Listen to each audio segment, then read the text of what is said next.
Times are changing, feel the buzzing, staying true when they're fussing. Keep the flag a-flying through stormy nights.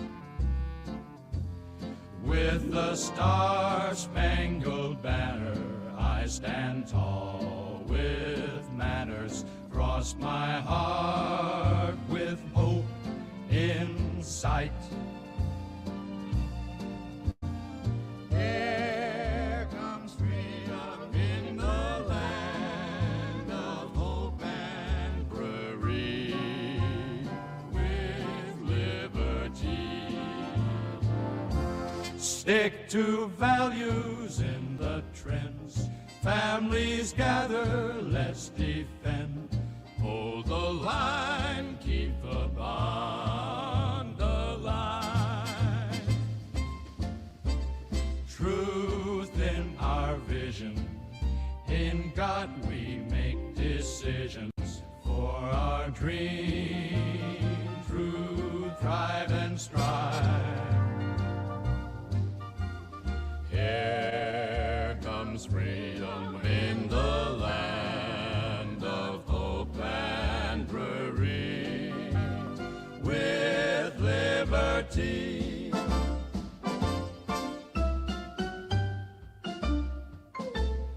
We'll keep fighting for what's right, standing strong in the night.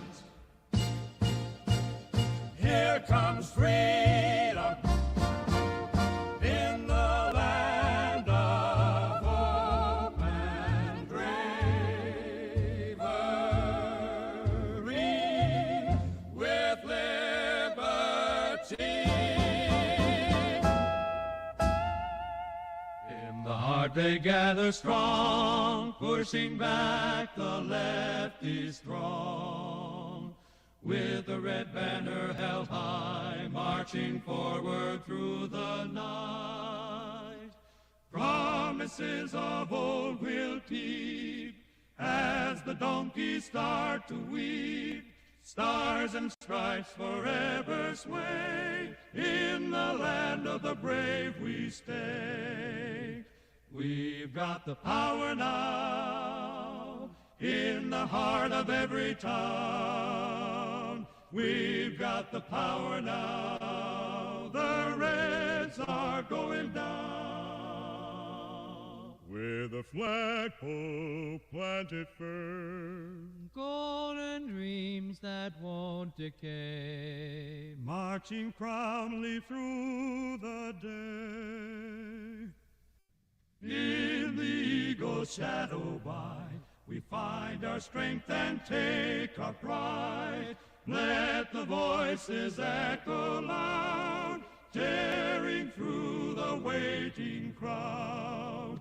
We've got the power now, in the heart of every town. We've got the power now, the Reds are going down.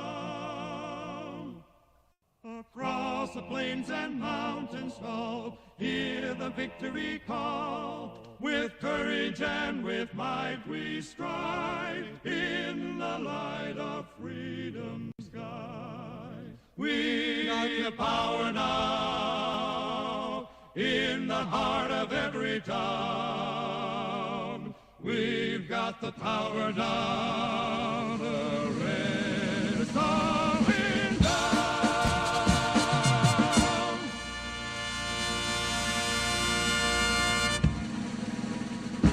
In our little town so serene, where the grass is green and air so clean,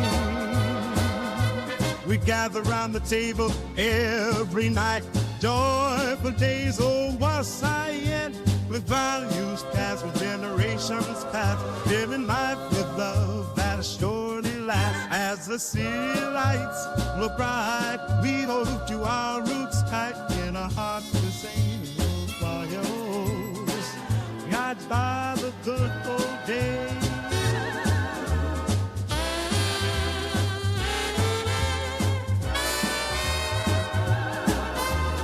Sharing moments with friends always divine. Working hard for what we seek, respecting each word we speak, holding dear to our family ties underneath these nostalgic skies. As the city lights so bright got you tight, get our hearts to sing goes by. Oh, dear, oh, and we sway with every change of time. But in our hearts, old love and soul, that baby in our heart, getting like a thought ain't out. In this fast-paced world we can fight. Traditions keep our hearts going wild. But you'll find in our hearts simple ways. We got it by the good old days.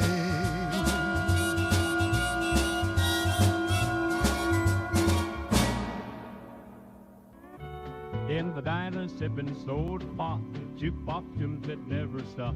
I see faces from different scenes, lost the culture on a different dream.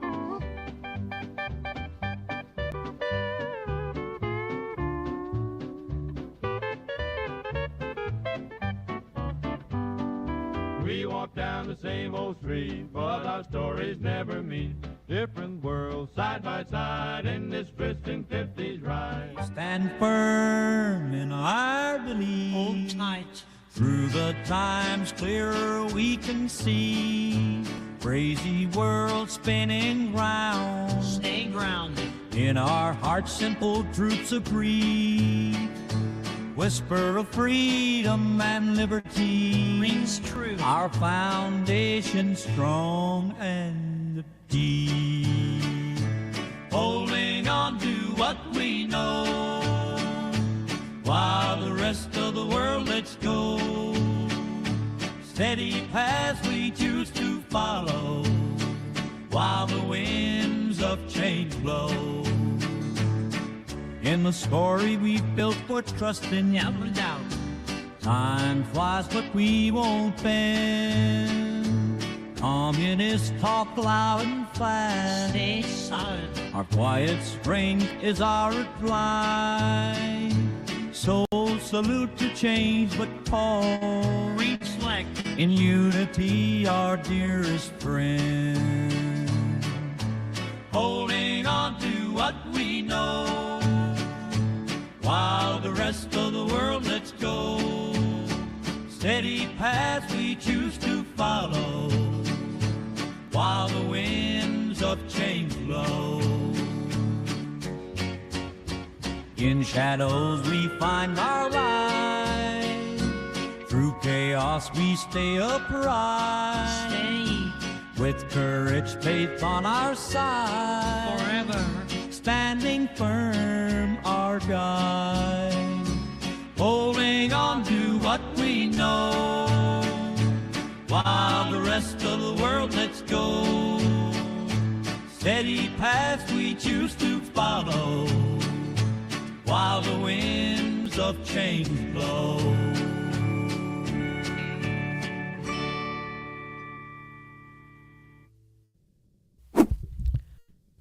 Hello, everyone, and welcome to Culturama, where we are taking back tomorrow, today, on this show where we are trying to reclaim the zeitgeist of the United States. Thank you, everyone that has joined the stream. Please like and share the stream to the best of your ability. Share it in all your group chats. Share it with all your friends. Like it so we can get boosted to all the right people today here, because we have very important and pertinent topics to talk about that have to do strictly with our not only economic situation, our job situation, or our housing situation, but also potentially demographic displacement. Yes, I have a lot to talk about that and immigration, and how the Trump administration rather, is dealing with it. So we're going to be talking about that. That's going to be key today, as you could tell by the title of this stream. But there's a lot more drama to cover as well. The Daily Wire situation, guys. I don't know if you've been following along with that, but it seems like Jeremy Boring, the king of right-wing media, this is true, he is the king, even above Charlie Kirk in some cases, is stepping down, everyone. This is going to be huge. So we're going to be covering that.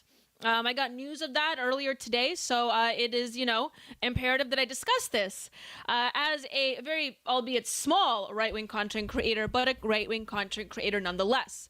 And so that's going to be making major waves and major cultural waves in the right-wing and conservative zeitgeist of the United States. We also have some foreign news to talk about. Israel has ended the ceasefire as well, that has been instituted in January, so I'm going to be covering that. And also, more Teslas are on fire. What do you guys think about that one? If you own a Tesla, please be safe, especially if you live in more liberal parts of the United States. But I dare say, even if you live in a city, because there's liberals in every city, there are crazy progressives. And I'm not saying all, of course, but some progressives are indeed crazy, and I will be talking about that. They are setting more Teslas on fire, everyone. More acts of political violence are occurring. And I don't see a lot of, let's just say, mainstream figureheads talking about it.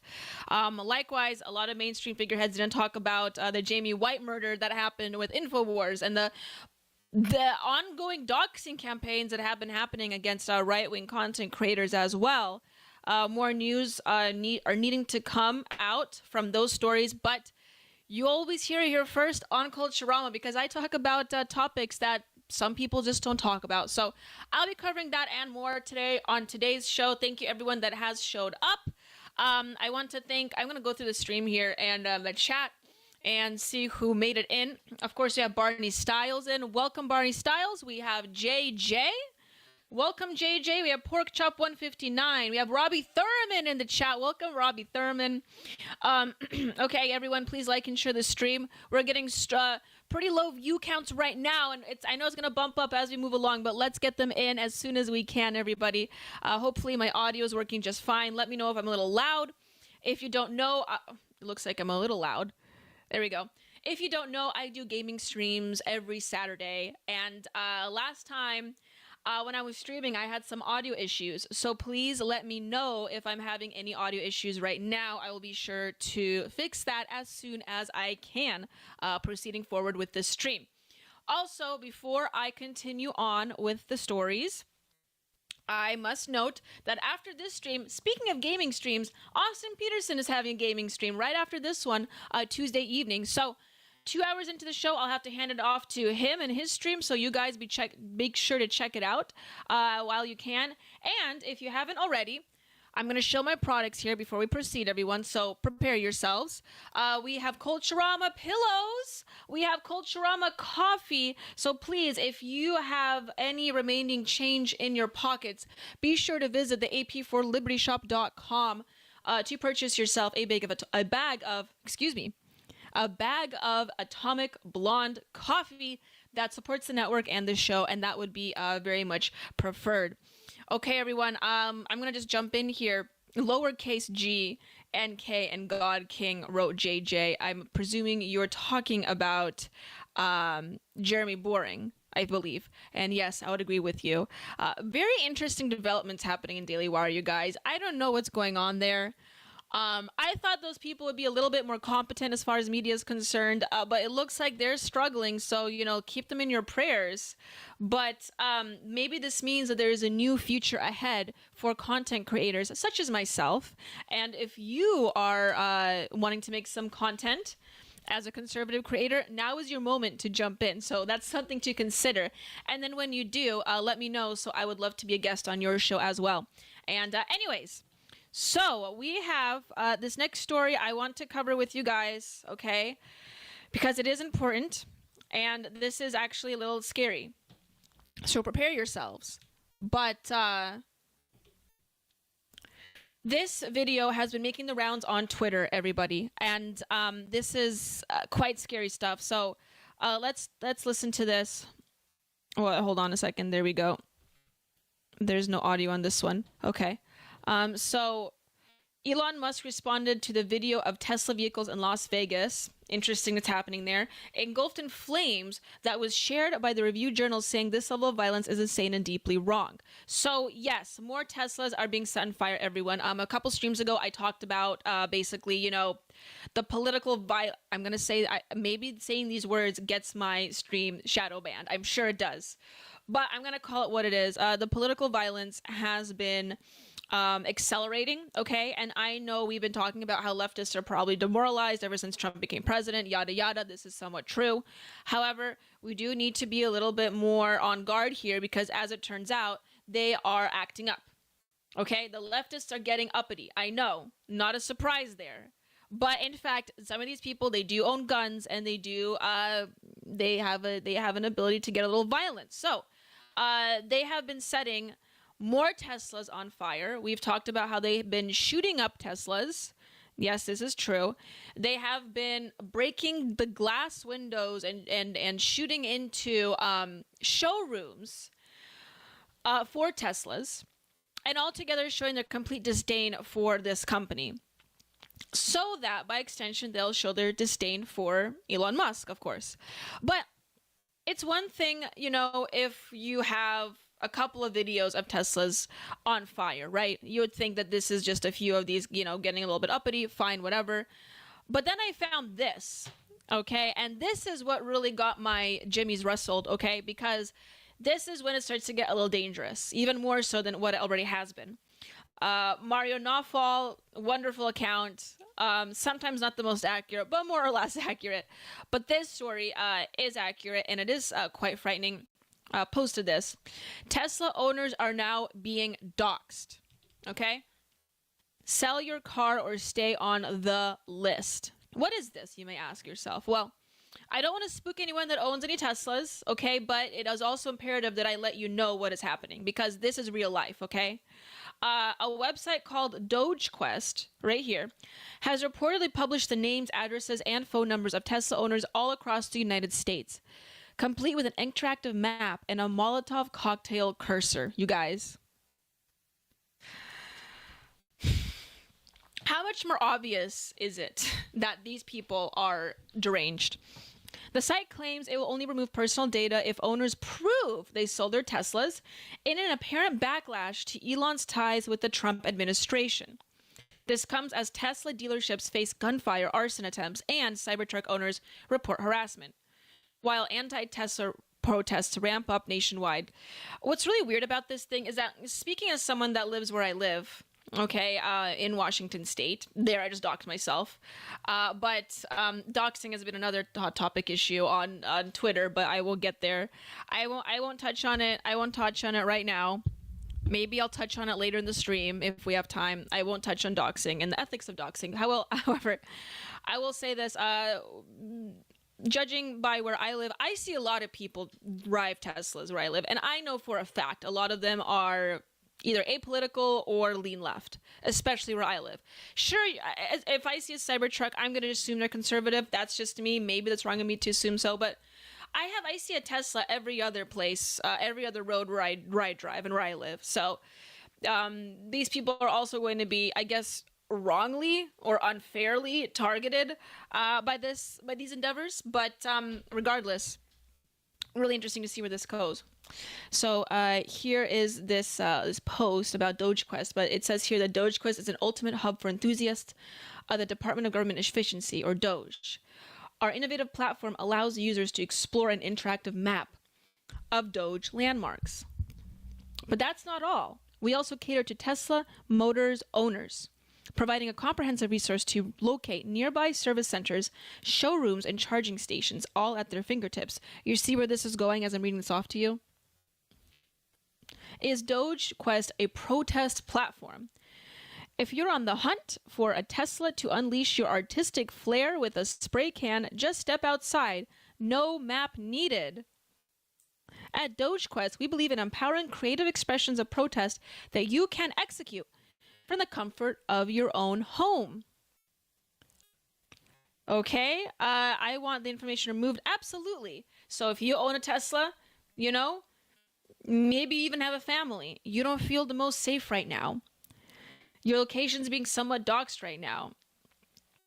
What can you do to get your information removed? Absolutely. Just provide us proof that you sold your Tesla. And then there's an email down here. So this is, of course, obviously extremely concerning. They are resorting to violence, and the left is becoming a party of violence, as we see here, Elon Musk tweeting. But it's getting absolutely ridiculous. And there's only so Doge designer, excuse me. But how much more proof do we need as a people to understand that this is not just madness? I'm not just going to say, your typical leftist craziness or even, TDS in full view. These are real life people that we have to share a country with that are going out of their way to harm the property. Not just this is what I'm trying to say here, is that this is going to lead to physical harm. And I know I may sound like, I'm exaggerating here or I'm hyperbolizing, but I'm just going to say it because I've seen some people say it. I don't see enough people say this part. They're attacking your cars. You know what's going to come next after that, okay? It's going to be people. It's going to be your pets. It's going to be people. It's going to be your kids. It's going to get there. They're first attacking your properties because this is the only outlet that they have without, going the extra mile here. But it's going to happen. And unless something is done, and I don't know what has to be done here. I have no idea. I'm not going to say we should, retaliate back. I'm not saying that here in Culturama. That's not what we're all about here. We're not about fighting fire with fire. But I want you guys to be safe and smart, most of all. However, this needs to be recognized. And, obviously Elon Musk is bringing attention to it. And if he brings attention to it, then we can assure that this will be taken a little bit more seriously, given that he has a powerful position right now in the country. But more needs to be talked about what we can do to stop this, because this will accelerate, because these people don't care about your families, your livelihoods, your property even. And property is important, okay? No, you should probably not, off someone for ruining your property. I'm not going to go there. I'm not going to have that debate with you guys, but it's still important to protect your property. You put your value and your efforts into obtaining or creating that physical manifestation of your work. So it is an extension of you, and they're attacking that. And they're trying to take that away from you and expect you to do nothing about it. And that's concerning to me. So I don't have any answers here in Culturama. I'm not going to advise on what we can do about this, okay? That's not what I'm here to do today. But what I will say is that it does need to be taken seriously. And I see a lot of right-wing influencers kind of, point their fingers and say, haha, isn't this crazy? It's TDS in full display. It's not cute. It's not funny. It's going to ruin people's lives. And it will ruin your life if something isn't done about it. And you don't have to own a Tesla, you guys, for this to happen. For this particular story, you have to own a Tesla, but you don't have to own a Tesla to have your lives absolutely ruined by these crazy people, because they're acting feral. They're acting like animals, and it's probably time that they get treated like animals if we have to stop this behavior and civilize these people to act accordingly and to live in society in which they decided to cooperate with and live in. So anyways, I want to thank everyone that is showing up. I see that the viewers account is growing and we have more people coming in. I'm starting the same time as usual, but it takes people to warm up. They have to rev up their engines. I feel the same way. So please, if you're watching here today, Robbie Thurman wrote fondling AK. I'm not making any suggestions. I'm just saying be aware, everybody. Whoops. So if you're watching, if you're new here, please like and share the stream. Follow Culturama. It really helps me. I am barely at 300 followers on Rumble. I don't know what it is. I'm stuck in the 299. Maybe that's my plateau. So please, someone follow me. My God, let's reach 300 followers. Also, if you're new and you enjoy coffee, please purchase yourself a beautiful brew of Atomic Blonde coffee on the shop. I will be pulling up the name of that shop here in a moment. It's called the ap4libertyshop.com. And also, you guys, if you want, this is just an option. You don't have to participate, but if you want me to read your comments, answer any of your questions, no holds barred for the most part, or if you want me to cover a particular story, please donate a Rumble rant. That's the best way to reach me. And of any amount, not only are you supporting the stream, but I will see your comments. Sometimes I don't have a time to view your comments. So please go ahead and send in a Rumble rant. I'd really love that. And just so you guys know, if we happen to get $70 in donations today, I'm just letting you know that we have a fun little treat here. You get to see my dysgenic circus freak of a dog. I know I haven't wheeled him out lately, so if that's something you guys want to see, please see it. I'm setting up a camera for Leo so you can see him in real time, of course, because I know he is a big staple of this show. So anyway, everyone, thank you so much for showing up so far in Culturama. We still have a lot more to cover, and I'm a little behind, so I will be right back. I'm going to be pulling up my next few stories. I don't know if I'll have time to cover the Israel story, but you know what else I can cover? Daily Wire. So please, everyone, stay tuned, and I will be right back and cover that with you here live today. Welcome to Culturama. Let's reclaim the zeitgeist together, everybody.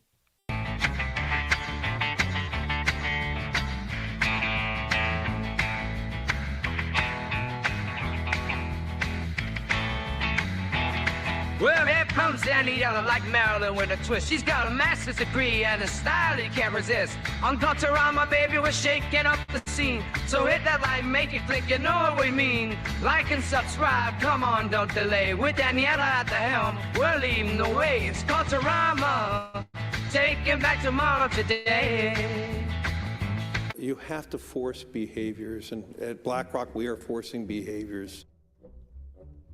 Mao ordered his citizens to throw off the four olds. Old thinking, old culture, old customs, and old habits. So, your whole life went in the garbage overnight, no biggie. And those who resisted were attacked by an army of purifiers called the Red Guard, who went around the country putting dunce caps on people. Yeah. Who didn't take to being a new kind of mortal being. If you don't force behaviors, whether it's gender or race or just any way you want to say the composition of your team, you're going to be impacted. Well, things haven't been so sweet for Ben & Jerry's after the company posted an anti-American tweet, a few of them, on the 4th of July. The ice cream makers declared the United States was founded on stolen indigenous land. Well, someone should tell Target that, because they're now selling swimsuits with tuckums in the women's section of the store. And they even have a line just for kids. Yeah, we're going to reach out to Ben & Jerry's and ask them how they can live with themselves as they operate a multi-billion-dollar company on stolen land while declaring other people give up their so-called stolen land. This is the child section. This is literally the kids section. I'm next to a literal onesie that says whatever the hell that means. We have glad you came out, and I'm so happy that you're queer. In the kids section. Are you kidding me?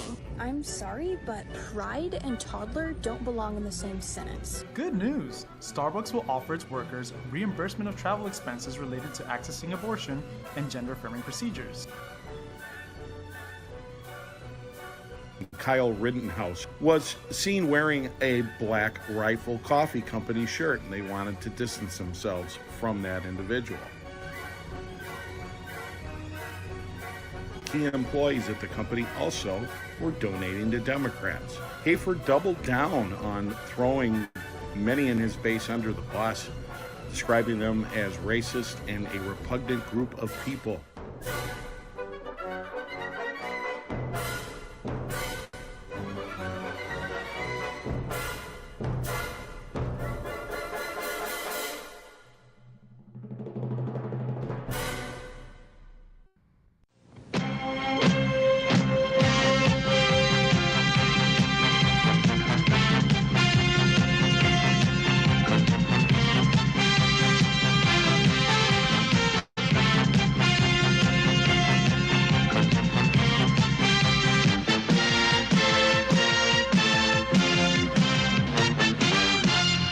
Liberty lovers, stop scrolling, because if you're tired of the same old news, then I've got just the wake-up call for you. I want to thank you for tuning in to Culturama, and I know that you're enjoying every minute of it. Join us at rumble.com/AP4Liberty. The Wake Up America show is Mondays through Fridays, 7 to 9 a.m. Central Time. It's a great way to start your day. Coffee's optional, but waking up is mandatory. Remember, at Wake Up America, we'll keep you sharp, we'll keep you laughing, most of all, we'll keep you free. I'll see you in the morning.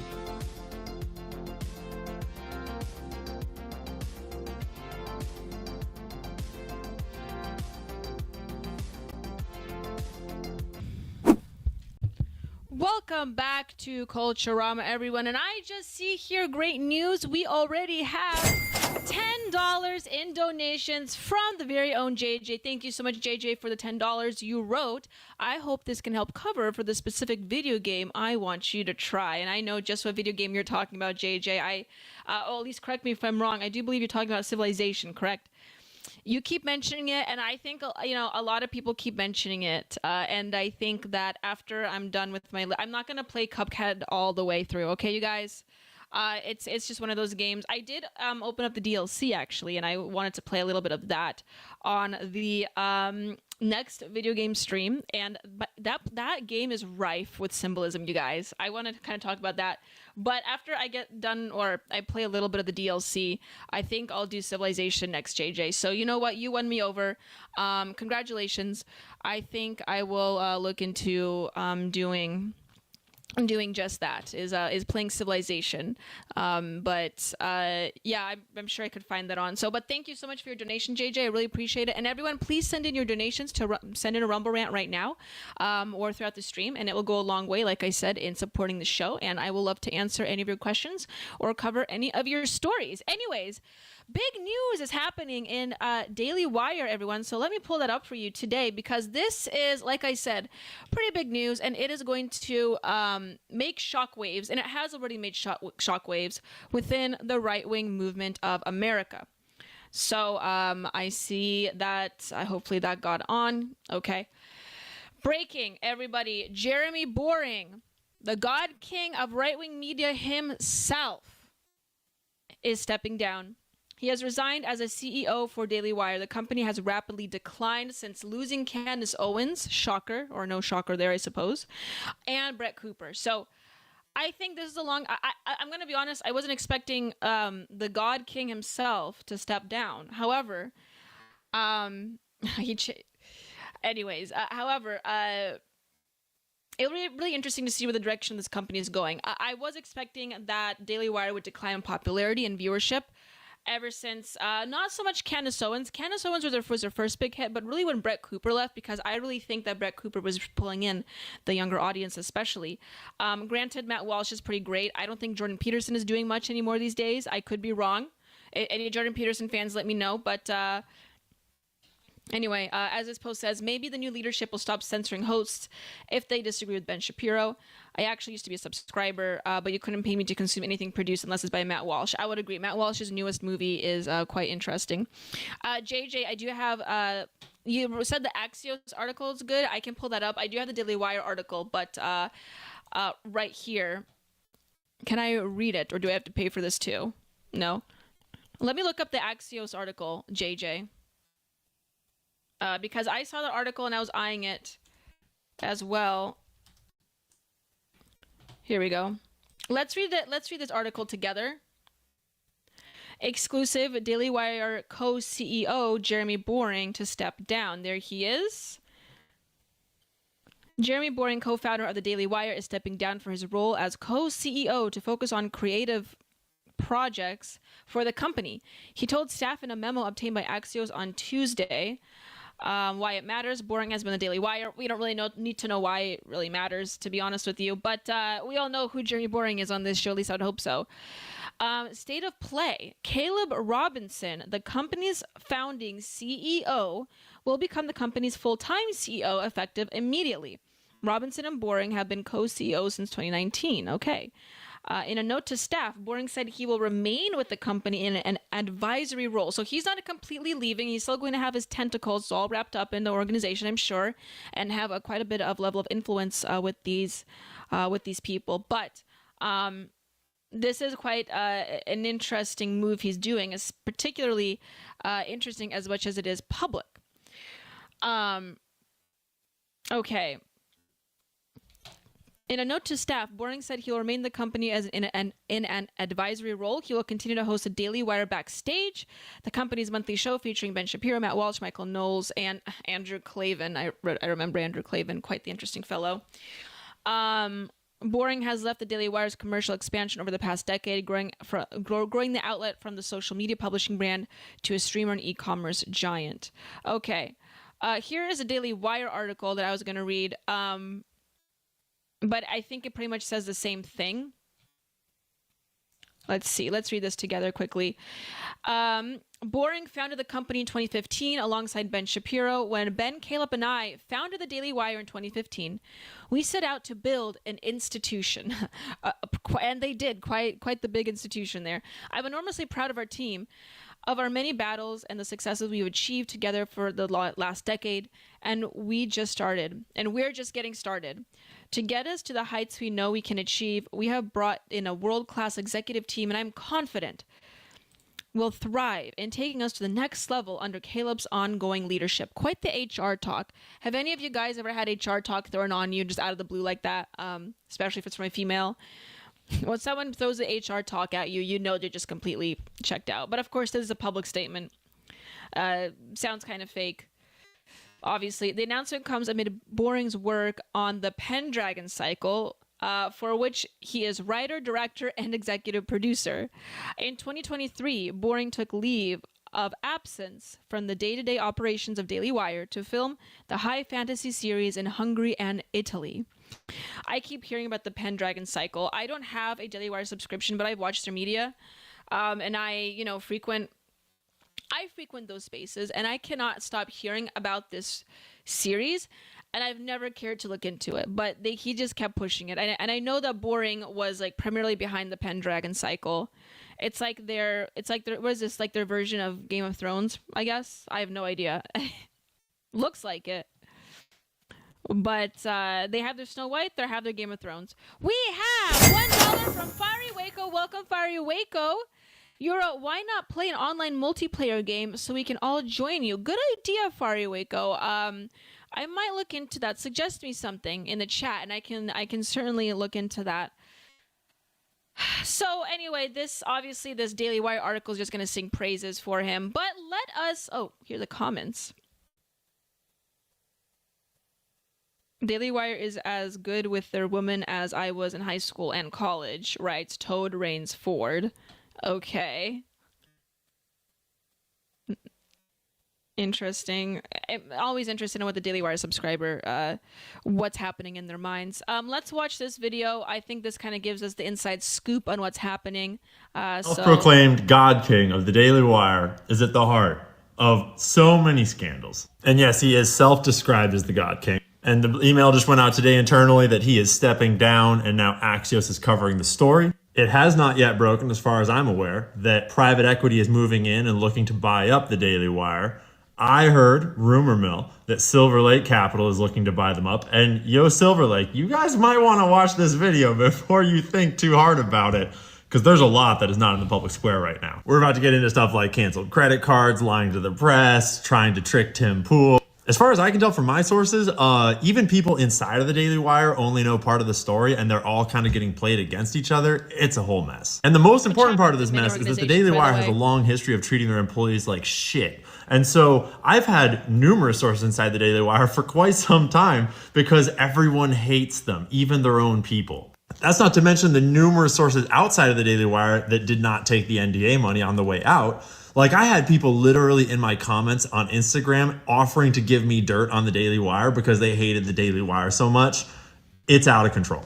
And it all centers around the God King and his fucking massive ego and his lifelong desire to be a famous actor and make it in Hollywood, which he failed at originally years and years and years ago. And so once the Daily Wire was off the ground, he just couldn't help but try to turn the Daily Wire into a Hollywood movie studio and produce the Pendragon series. Note that this article is from 2023, and he said that he had dreamt of bringing this book to the screen for 25 years. It was due to stream exclusively on Daily Wire Plus in 2024. Why didn't that happen? That's a good question. And that leads to us talking about all the Daily Wire's employees' credit cards getting frozen, allegedly. Just to first set the stage, though, producing a Hollywood movie is like a huge multi-million dollar undertaking. It is not the same as filming Ben Shapiro talking really fast at liberals. So I've actually been collecting information on this story for quite some time here. And now that it has officially broken in the news, I think my sources are a little safer to talk about this. Because they're portraying it as though Jeremy Boring is willingly stepping back to work on creative projects like the Pendragon cycle, and that he'll remain with the company in an advisory role. My sources are telling me that the Pendragon cycle is being moved off-site and out of the Daily Wire's physical purview because they're not letting Jeremy Boring back in the building right now, apparently. They probably want that series to be just completely uprooted. They don't want any part of it, probably. In fact, the whole thing is probably a chore for them. So I can certainly see that happening. Jeremy Boring was 100% allegedly forced out, not a willing leave. And that's because this financial problem has been going on for years. They had recently had to table all projects and do a hiring freeze because there was no money in the bank. Allegedly. All the way back in 2023, Jeremy and Ben Shapiro apparently had to put money into the Daily Wire, their own personal money, to rescue it. That money has not been reimbursed and it is all gone.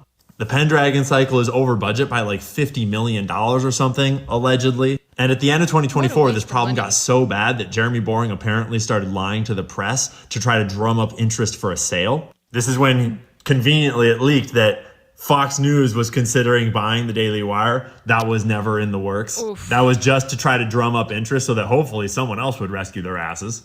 I've heard that the Murdochs actually personally hate Jeremy Boring, allegedly. Just like pretty much everyone. It sounds like a lot of people, in fact, do hate the God King. The name doesn't stand, obviously. It doesn't stick in the same way. Else. Like even Ben Shapiro and Jeremy Boring, it sounds like there's a huge rift between them from what I'm hearing. There's even rumors that I can't confirm quite yet that Ben Shapiro hired his own PR person like months ago. Brett Cooper was basically like their last profitable endeavor right now. I assume they make a little bit off Matt Walsh, but I'm not quite sure and I can't confirm. Their election coverage during the I honestly think that Brett Cooper, yes, I do think that, however, Matt Walsh is their workhorse right now. Candace Owens was, and Candace Owens, I think, is still doing fine for herself right now. And when she left, it was certainly a big hit for them financially, but they could still carry themselves. But you know what? I don't see Brett Cooper single-handedly bringing success to the Daily Wire. Yeah, she's good with the younger people, I suppose, but even younger people, as far as I was aware, weren't like big on her. There are a lot more streamers that are far more popular, I would say, than Brett Cooper. However, Brett Cooper's doing well on her own right now. Michael Knowles, good point, JJ. I think Michael Knowles does a decent job. Jordan Peterson, again, I know he has his podcast, but I don't think Uncle Peterson is doing all that well. In terms of bringing attention to Daily Wire. But I could be wrong. Again, I truly do think that Matt Walsh is like single-handedly keeping the organization afloat. Yes, Michael Knowles does, I suppose, to some degree, but not nearly to the same degree as Matt Walsh. So if Matt Walsh leaves, you just know it's going to be a wasteland of an organization. But anyways, 2024 election absolutely bombed. Sounds like just like most Daily Wire products, they dropped a shitload of money into production and did not nearly recoup the costs. So then you remember when Tim Pool was like kind of like rearranging his business and all sorts of weird stuff was happening there? I don't even know if Tim knows this yet directly, but it sounds like the Daily Wire was trying to manipulate him into buying the Daily Wire and trying to present it as super profitable. The rumors I'm hearing is that Jeremy Boring thought Tim Pool would be dumb enough to fall for it, and he was the exact kind of guy they could sell to. I heard that they allegedly offered him an all-stock deal, which would be worth fucking shit because their stock is fucking worthless because they're bankrupt, allegedly.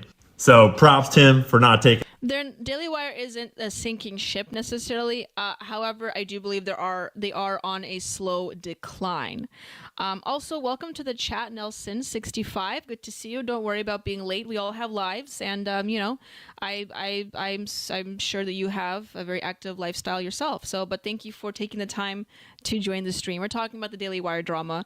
God King himself has stepped down as CEO or co-CEO, I suppose. Everyone, everyone, please like and share the stream because we are low viewership and I am contending against the JFK files being released. We may watch a little bit of that as well, but share the stream as we proceed forward. I just want to finish this story here. In that deal, that would have been a huge mistake because now my sources told me like a month or two ago that the Daily Wire froze all the credit cards of all the Daily Wire producers. And they were like pretending it was a new accounting system trying to cover up what was going on, allegedly. But it sounds like apparently that Jeremy Boring's entire net worth is a smokescreen and that he's trying to renegotiate contracts with people like the Petersons to try to leech as much money out as he can to just keep the books looking balanced. Right, it sounds like Jordan Peterson, Michaela Peterson, their whole team has been really weirded out by this and is not stoked. I haven't talked to them directly, but it doesn't sound like they like him at all. So anyways, it doesn't sound like anyone likes Jeremy Boring. I saw Jordan Peterson live a couple years ago, and I was a little disappointed, not gonna lie, you guys. He just kind of went off about maybe my IQ isn't high enough to get Jordan Peterson, but something tells me that I could. It just the whole thing, he clearly didn't want to be there. I hate to smear Peterson's legacy like that. I don't want to smear anyone here, especially in our movements. I was just a little disappointed with Jordan Peterson. I hope that he, I hope that he makes his bed soon once again. But so we can be top lobster and inspire the rest of us to be top lobster. I really liked Jordan Peterson when he first shot into popularity in 2017, I think it was 2016 maybe.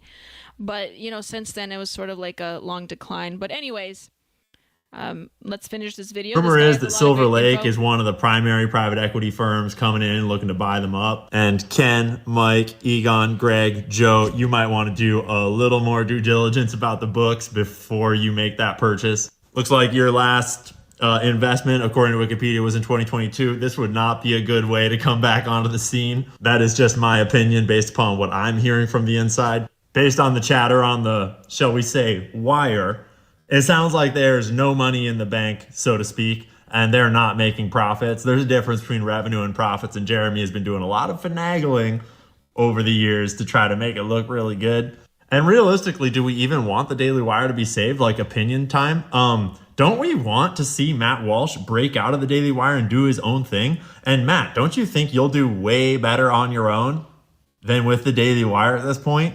Like even Jordan Peterson, who a lot of people's perspectives have changed on over time lately. Big time. Like even he would get a fresh start if he just got away from this shit mess. I will agree with that. A lot of, and I hate to put it this way, but I'll say it. I think that a lot of right-wing influencers, like huge influencers, and we're talking on the same level as, Matt Walsh, not like Lawrence Southern level, like Matt Walsh, Jordan Peterson, so on and so forth. They do have a strong following, and they do have their fans. But, I would still consider myself a fan of Matt Walsh's work and Jordan Peterson's work or previous work.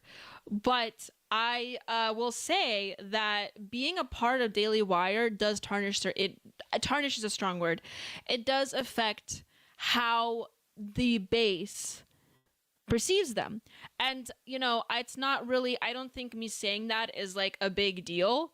Okay, I think it's obvious because I don't know how many times I will mention, oh, hey, yeah, I do like, Jordan Peterson's work here. I liked his previous book that he wrote, or, I really liked Matt Walsh's latest film. It was really funny and out there, and did actually do a pretty good, decent job at changing the zeitgeist. Not changing it completely, but, being a part of the conversation and the discourse with Am I Racist? The title of the film. That's not a legit question. The title of the film, Am I Racist? But it seems like anytime you bring these things up, people will just say, yeah, they're great, but they're also part of the Daily Wire, which is like, grifters or sellouts. I don't know how else you put them, but people don't like it. And so I think he's right to assume that if these people actually leave the Daily Wire, they don't need it. They don't need that support system any longer, seeing how big they've gotten. I think Matt Walsh would do great without the Daily Wire. He wouldn't be able probably to make the same kind of movies though, because a lot of funding does go into the movies. And Am I Racist was like a big budget film, and it did quite well. So I don't know, but I think they would do quite well on their own. Still, having their own podcasts, having their own shows. Same way with Jordan Peterson as well. I think he's right to assume that Jordan Peterson may even rectify his public image a little bit, and maybe even gain more of a following. We have $5 from JJ. Thank you, JJ. You wrote, do you think Daily Wire started having issues since the Crowder contract debacle? Yes, absolutely. I do believe so. JJ, anything that's a pretty salient point to bring up. I was on the side of Daily Wire when that happened. A lot of people were. And looking back, I can kind of see what they dropped on it, like in a really sneaky way. It was right after the whole, Crowder versus pregnant wife issue. So when that news dropped, it was kind of hard for people to side with Crowder on that one. But looking back, I can see where Crowder's coming from, and you know what? I think he had a major point there, and yeah, I do think, JJ, that this is because Candace Owens, I believe, left shortly after that as well. And I think this all started cascading down when Candace Owens left, actually, which followed shortly after. But it was all in that time period when you do see sort of the clashing between the right-wing creators. Okay, what are you guys saying about JBP and the Kermode Bear says JBP is great. I do think so too, Kermode Bear. I enjoyed his earlier works. Specifically, Peterson just became a media cow to cash. His early classes on YouTube were pretty cool. I agree. Space Frog Bear, also thank you for joining the chat and the stream. Space Frog Bear, it is very much appreciated. Okay, you guys, let's continue on. I know I'm hitting the second hour mark, and I gotta be close on time. I have to watch my time here. Am I Racist had a really low budget compared to most other film productions? Well, yeah, compared to like most other Hollywood films, it was still pretty expensive to make. I mean, it did have a decent budget. Let me check the budget. Am I Racist budget?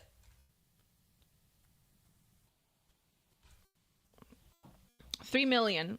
The production, but the film has been described as a mockumentary in the style of Borat. With a production budget of $3 million, the film is theatrically released. Okay, that is pretty small, but it is pretty low budget, a very low budget. Okay, well, maybe you're right. Maybe it was smaller than what I had anticipated. Thank you, Mr. Pig, for enlightening us. You're right. It is. I don't. Would Matt Walsh be able to make a $3 million budget film if he had his own podcast though? Maybe, barely. Thank you for joining the chat, Kermode Bear, and the Space Frog Bear as well, by the way, and Mr. Pig. What happened to the Brett Cooper Snow White movie? I have no idea. We can check. I haven't checked lately. Snow White film. I heard they still were gonna make it, but I don't know. There's a Reddit on it 3 months ago. Is still let's see what Reddit says. Yeah, this person says they doubt the movie will ever come out. I don't think they filmed anything besides the teaser trailer. They saw Disney's woke trailer and they wanted to troll them and wanted to hype for their own new children's studio and Daily Wire Productions in general. They just shot the teaser trailer with Brett and that's it. I'm sorry if you were looking forward to that movie, but I don't think it's going to come out.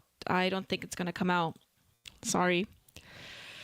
I was really looking forward to that one too, honestly, you guys. I was willing to get a subscription for that movie. I really was. $5 from Entropy Nomad. Thank you so much, Entropy Nomad. You wrote, let's see, I have a tiny screen here, so give me a second. Trump hesitated on releasing the Kennedy files last time in office. What has been found in this release that What has been found in this release that warranted that if you know what I know comment? Entropy Nomad, I'm going to level with you. I have no idea. I haven't been following this story at all. We have Tim Pool here right now live talking about it. Here in the U.S., I think that I mean, I think that we should just toss him in jail. Thank you, and Ruby throw away the key. Thustra. Because you can't. That's not They permanent. wrote, Daniela, I mean, love we're you. talking about Thank you so much. Bill Burr. I really appreciate that. My point is, Bill Burr. What we are not talking about 10,000 people across the country. We are talking about potentially 10 million. We are talking about. Oh, hold on. The arson against all of these Tesla dealerships, which again, I think it's like what 16 or some odd attacks. There's no organized body instructing them to go do it. Chat, it is the ice bucket challenge. They are going on TikTok. They are seeing people say do it, and they're going and doing it. Well, I think the only thing that you can do is charge people with They're crimes supposed to be if they've covering the committed JFK crimes, files. put them through the legal system, put them through the proper, the appropriate punishment. And you can't lock people up because they disagree with you. If you are a crazy leftist and you're not committing violence, then that's your right to be a crazy leftist and not commit violence. Let's jump to the story. They're talking about the violence Website thing. featuring Molotov cocktail cursor. Yeah, but I just talked about this. Exposes Hey, personal. I'm ahead of the curve, you guys. You hear first on Culturama before you hear it on Tim Pool, okay? I talked about the Molotov cocktail website Info before of you Tesla mentioned owners. it. In addition to listing alleged Tesla owner. I'm sorry, Entropy Nomad. I did not follow the JFK. I heard it was released today, and this is why I'm like struggling to get a viewership against all these people talking about the JFK file release. I know I should have talked about it on this stream, but like I already had a whole show lined up. I'm pretty sure I can like pull up stories as we go along. But did you guys see this video? How about we just listen to this video for a second? Tom Homan had a pretty good mic drop moment the other day. Let's listen to this. The reporter asks him if just take a listen. Hold on. You say to those who claim you're using a 200-year-old law to circumvent. They're asking him about using a 200-year-old law, and I believe this was for the Alien Sedition Act situation that the Trump administration is propping up, if I'm not mistaken. And Tom Homan responded with this: An old law, not as old as the Constitution. We still pay attention to that, don't we? But some would say this is. How many more times do you plan on deporting El Salvador? You say to those who claim you're using a 200-year-old law to circumvent due process. An old law, not as old as the Constitution. We still pay attention to that, don't we? Boom! Right there. Right there. Right in the You say to gun. those who claim you're using a 200-year-old. Now, regardless of what you think about the Alien Enemies Act, that was a pretty funny response for those that didn't hear. I voted for this. This is a bordered SAR that I voted for. He said, well, as you say right here, well, the Constitution is a lot older than that, and we still follow it. Well done. And what a joke of that reporter to ask that question. Another reporter asked President Trump if invoking the Alien Enemies Act is appropriate since it's only being used during times of war. This is what Trump said. This is a time of war because Biden allowed millions of people. Well, you guys, how about this? Just listen to the clip. Murder. Criticism that the Alien Enemies Act has only been invoked 3 other times. They were all during times of war. Do you feel that you're using it appropriately right now? Well, this is a time of war because Biden allowed millions of people, many of them criminals, many of them at the highest level. They emptied jails out. Other nations emptied their jails into the United States. That's an invasion. And these are criminals, many, many criminals, murderers, drug dealers at the highest level, drug lords, people from mental institutions. That's an invasion. They invaded our country. So this isn't, in that sense, this is war. Criticism that the Alien Enemies Act. This is war. Everyone, another thing that we've been dealing with in a subversive wartime, one could say, is total displacement. Yes, I'm talking about immigration, and this is what I want to talk about with you next before I come back from the commercial break, because I want to talk about the housing crisis and how this relates with immigration. You will not be surprised when I mention this. Everyone, stay tuned. I will be right back. Send in your donations. Continue sending it in. Come on. Let's go. Let's continue sending in the donations. In fact, if we get enough in, I can even bring out my dysgenic creature. And also, additionally, check out the ap4libertyshop.com. I'll be pulling up a little thumbnail for you guys to look at. And there you can also purchase your Atomic Blonde coffee. That way you will get not just a delicious bag of coffee, but you'll support the show as well. It can be enjoyed hot over ice. It has a very smooth vanilla-esque finish. You think you guys will really enjoy it there.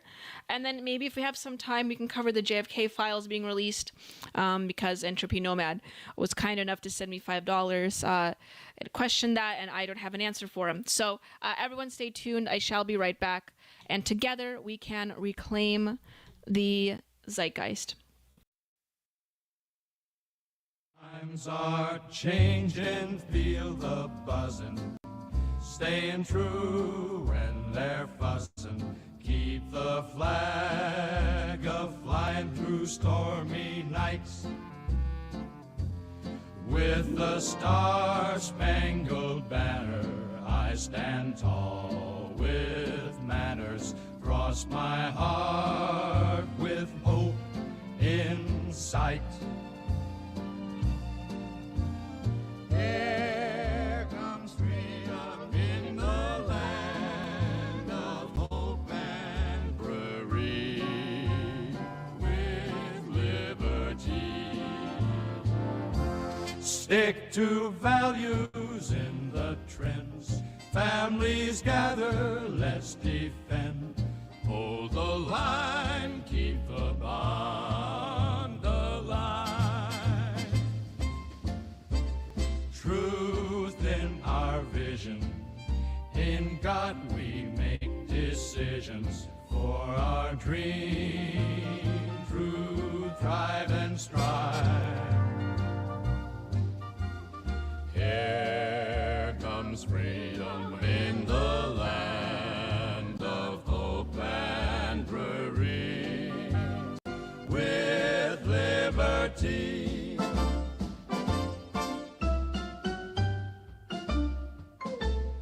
We'll keep fighting for what's right, standing strong in the night. Here comes freedom in the land of hope and bravery, with liberty.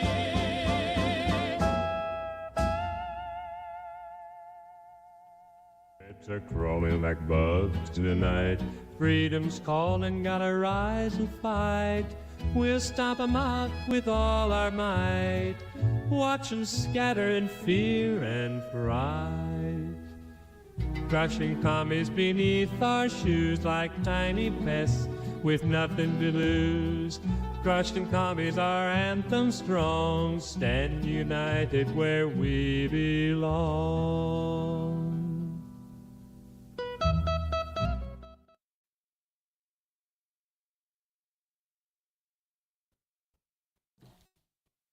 I'm here with Secretary Burgum to talk about our nation's housing affordability crisis.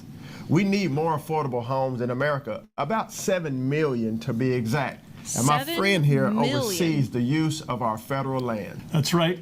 Our federal lands are an incredible asset on America's balance sheet, and we've been discussing how we can efficiently and effectively steward these underutilized areas to solve our nation's affordable housing crisis. Well, today we're announcing a partnership between the Department of Interior and the Department of Housing and Urban Development that will unlock federal lands for the benefit of all Americans. And here's a glimpse of what this new agreement will do. HUD will work with DOI to assess the housing needs in areas where federal lands may be available yet underutilized and implement tailored housing programs with guidance from states and localities.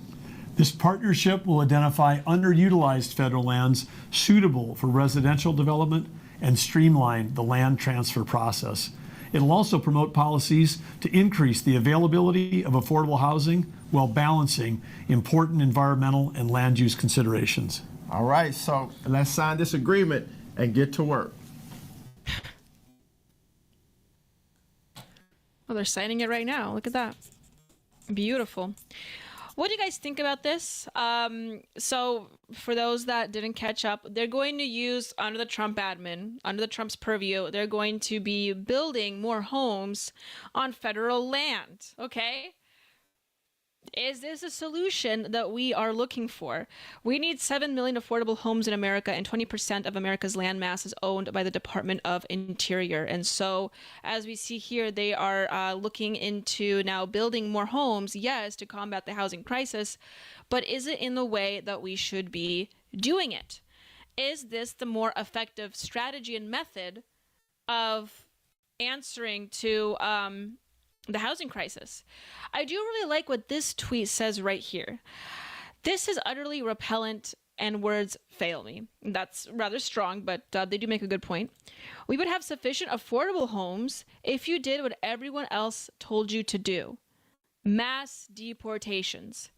The second Trump administration is beginning to founder on the rocks. They must change course before it's too late. Now, I have been singing praises of the Trump administration ever since I believe ever since he's obtained office in January. I think I perhaps, let's see here. I think I disagreed with him on one thing, on the tariff situation, but everything else I sung his praises to. So you heard it here. I'm actually disagreeing with this one quite strongly, and as are a lot of people, rightfully so, because I truly believe, and I think that a lot of people see through the facade here, is that the answer isn't just to completely upend or total removal of our beautiful natural landscapes here and of our protected lands.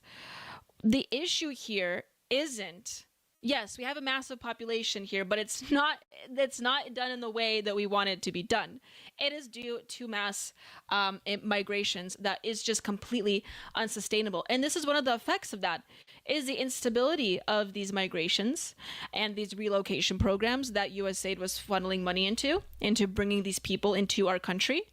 Unknowingly doing that, knowing that it would havoc not just our economy, our job market, but also the housing market. And this is why we're facing the crisis today. But this is not the way to go about in solving it. And so a lot of people have expressed their concerns with this. Like, for instance, this could count right here, Aesthetica. If you ruin America's beauty with disgusting public housing built for minorities and immigrants, the American people will never forgive you. How about, this person wrote, how about deporting all the illegals first? This time to pass a Houses Act. Nobody wants this. I didn't vote for this. The housing problem, I like those comments. The housing problem should be solved by mass deportations, not by mass building social housing. So the voices are loud and clear on this one. People are all understanding the mission here and acknowledging the real issue that's contributing to this is the way that we need to resolve this, not just, like the first comment said, having the beautiful natural landscapes that we have in our countries. Now, I did forget to open up with an offensive statistics bit here, so give me a second. I will do that here in a moment. Let me see. Here we go.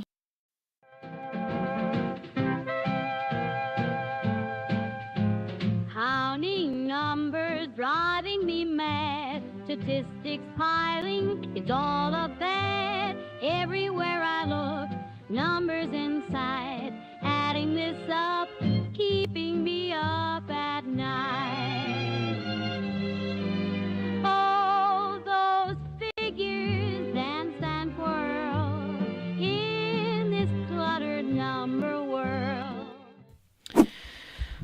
Welcome to Offensive Statistics, where I talk about statistics that are presumably offensive. And this is why I wanted to bring this up, because a housing crisis has a lot to do with immigration, a lot more than you may think. So let me pull up my data here so I could read that off with you guys. I haven't done an offensive statistics segment in quite a while, so this one will be fun, because I did find this article, well, this study rather, right here, the consequences of illegal immigration for housing affordability, government budgets, and American workers. Looks like the Trump administration should probably read this study, okay, done by numerous policymakers. And here, under the housing section, as we'll come to see, is that the Census Bureau data shows, and I'll read this out loud for you, that since January of 2021, the number of immigrant-headed households has risen up to 2.4 million, with perhaps 1.4 million of this increase due to illegal immigration, okay? Our population has grown up to 3 million, last the stats that I've heard, since 2023 actually is what I've last read. And 84% of those are due to immigration.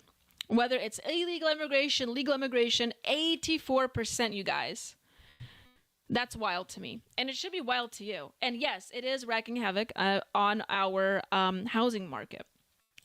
Prior research shows that by increasing demand for housing, immigration drives up costs in areas where immigrants settle.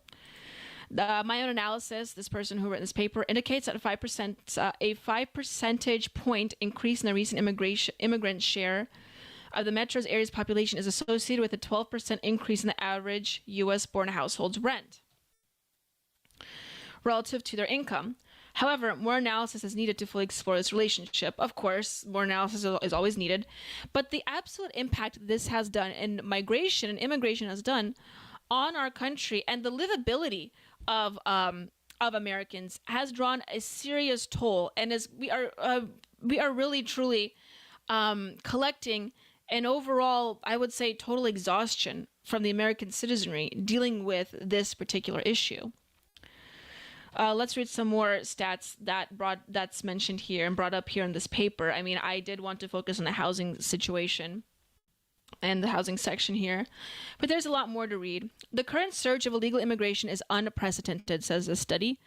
The House Judiciary reported last month that 5.7 million illegal aliens have been released into the country since January of 2021. No thanks to the previous administration that were directly funneling these people in through the finances of particular agencies, including USAID. There have also been 1.7 million gotaways, or individuals observed entering illegally but not stopped, in the fiscal year of 21 or 23. Visa overstays also hit a record in the fiscal year of 22. Okay? Fiscal impact. The negative fiscal impact of illegal immigrants. Taxes paid minus benefits received is primarily due to their modest average education level. Some 69% of adult illegal immigrants are estimated to have no education beyond high school. This results in relatively low average incomes and tax payments, along with significant use of welfare. We estimate that 59% of households headed by illegal immigrants use one or more welfare programs, okay? Everything that we are already single-handedly, collectively, as a citizenry, funding. But as a U.S. citizen, your U.S. citizen is funneling this to these people that aren't even supposed to be in this country, creating roughly $42 billion in costs for these welfare programs. We also estimate that the children of illegal immigrants, who are mostly U.S. born, cost public schools $68 billion. High welfare use is not caused by the unwillingness to work. In fact, illegal immigrant households are more likely to have worker present in U.S.-born households. And this is true. Illegal immigrants, they do work. It's not that they don't work and they just sit on welfare. That's not the problem. It's actually more of a problem with their own citizenry. Illegal immigrants use these welfare programs, but they still contribute in their own way. However, they get conscripted by fields and industries that, you know, your average American still needs to work in. And that is the healthcare. Just general healthcare. That is also, I believe, construction and agriculture. And these three fields hire quite frequently, but they almost always conscript these type of people because it's cheaper, because it's easier on them. While your, native-born American citizen has to deal with unemployment for a longer period of time because of their inability to find work. Also pushing them to look into more white-collar jobs. In order to get those jobs, they have to seek longer time in school, get higher education degrees, obtain higher education experience, and then become a debt slave themselves while still not being able to find these jobs. Because it turns out H-1B visas is another thing that we have to deal with, especially in the white collar market, so to speak, or the white collar job market. So it really hits us both ways. And this is truly, impacting us, not just making a fiscal impact on us or economic impact, although those things are in and of themselves quite concerning, but it's also affecting rent and it's affecting the cost of housing.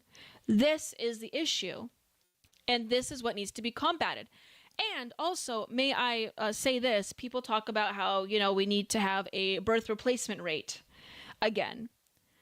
That ain't gonna happen, you guys, if we keep bringing in illegal immigrants. I'm sorry to break it to you, but people are not going to be compelled to build families in this country if our country is in an economic downturn consistently. And not only that, but crime is rising. This is true. And we're feeling like we are in a very poor homeostasis state in our country right now. So the replacement birth rate rhetoric is not really a talking point, I would say. That's not at least a legitimate one. Mass deportations now. Mass deportations now is what we need in order to effectively combat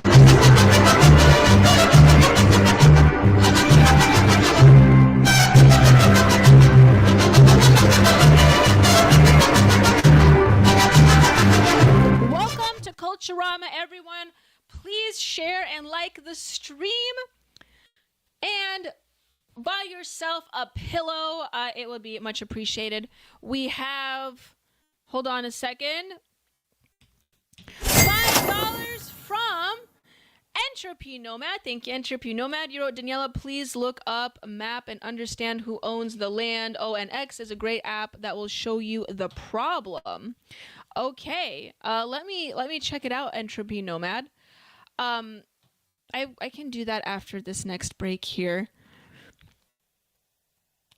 Kermode Bear, we don't need a birth replacement. We need a goat replacement. Funny, Kermode Bear.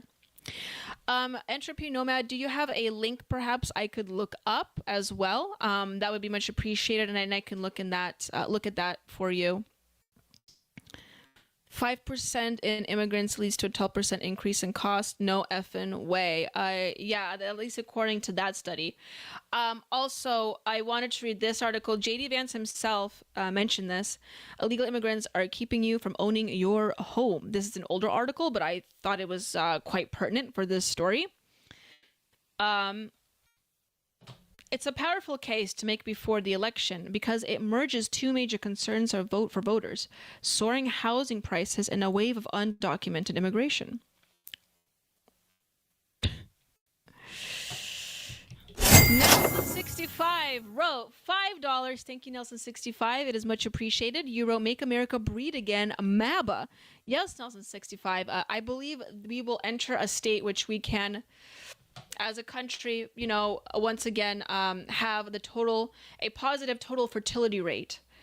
But we need to resolve a few issues first before we get there, and that includes mass deportations, like I mentioned, and also just dealing with. I think immigration is a primary contributor to this, actually. I really do think, yes, there's other issues involved, like people talk about the pushing of higher education, or especially in women, or careerism. I think those are probably tangentially involved. A lot of this is, yes, technological advancement and our own personal advancement along with technological advancement in terms of how that affects culture. So, and therefore women will breed less at less frequent rates and in an older age. And yes, there's a cultural conversation to be had there, perhaps a lack of religiosity in American culture, sure. I really don't think that's a primary issue here. I truly believe that if you give women the option, most of them will have kids earlier. It's an economic issue. It's a housing issue. It's a job issue. And most guys probably shouldn't go to college either and extend their life to the point where they have to wait in their 30s to have children. Most guys will do blue-collar jobs that are, once again, conscripting these illegal immigrants into these fields. So that's my assessment of it. I really do think that the deportations will at least make a major dent in rising our total fertility rate as a country. There are cultural conversations to be had that we must contend with, but that's just a sign of modernity. People have children at less frequent rates, and of course, I have to bring up the chart. There's a fertility chart. There is a sort of like an ebb and flow involved in this, and so I truly don't believe this is primarily a cultural issue at all. Okay, I truly think that this is an economic issue and a migration issue that we have been dealing with for the last several decades now at this point. Yeah, we also have. Hold on, was that the $5? That's the $5 you sent, Nelson65. Thank you. We have $2 from Helping Freedom. Did I miss the dog? No, you did not miss the dog. Helping Freedom. Monster kill. Maybe someone can make a Leo the Beast. Who is my treasurer here in the chat? Last I checked, we were $21. I think we're close to $30 now, right? Maybe someone can tell me how much we're in the Unleash the Beast. If we get $70, I will bring my dog out, Helping Freedom. And we have not reached $70 yet, as far as I know. But if this is something that you are interested in, please, I'm sure someone will be generous enough to donate the remainder amount to bring my dog in the stream. But no, you did not miss the dog. But the ransom is held at $70. So I will take him out of the cage if we get more donations in.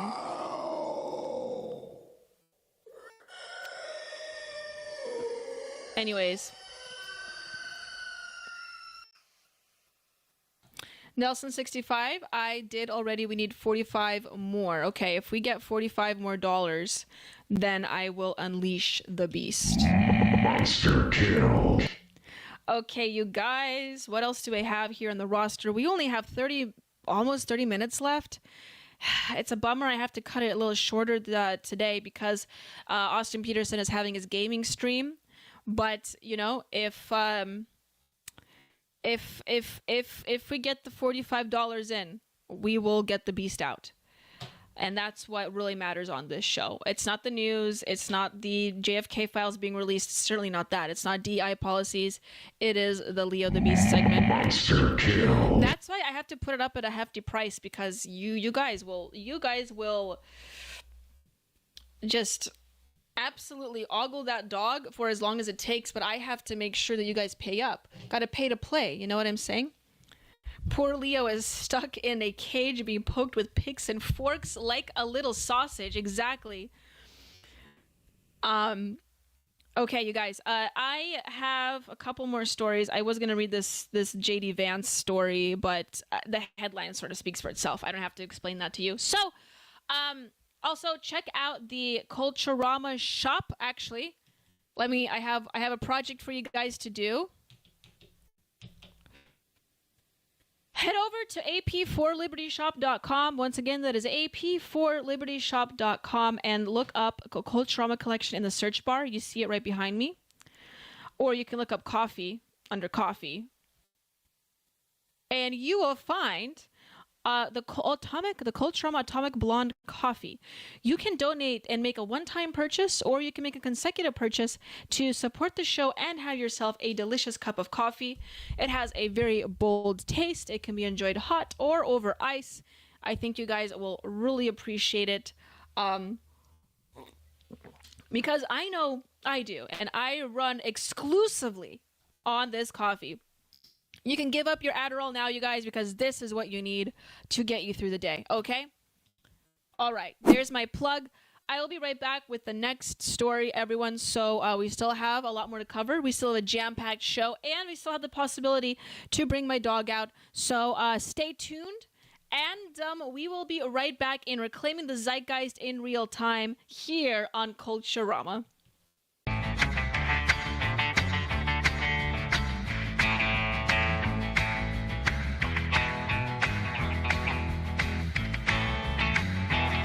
Well, here comes Annie-Ella like Marilyn with a twist. She's got a master's degree and a style you can't resist. On Culturama, baby, we're shaking up the scene. So hit that like, make it click, you know what we mean. Like and subscribe, come on, don't delay. With Daniela at the helm, we're leading the way. It's Culturama, taking back tomorrow today.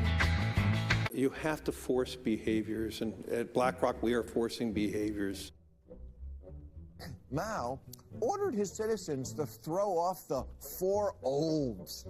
Old thinking, old culture, old customs, and old habits. So, your whole life went in the garbage overnight, no biggie. And those who resisted were attacked by an army of purifiers called the Red Guard, who went around the country putting dunce caps on people.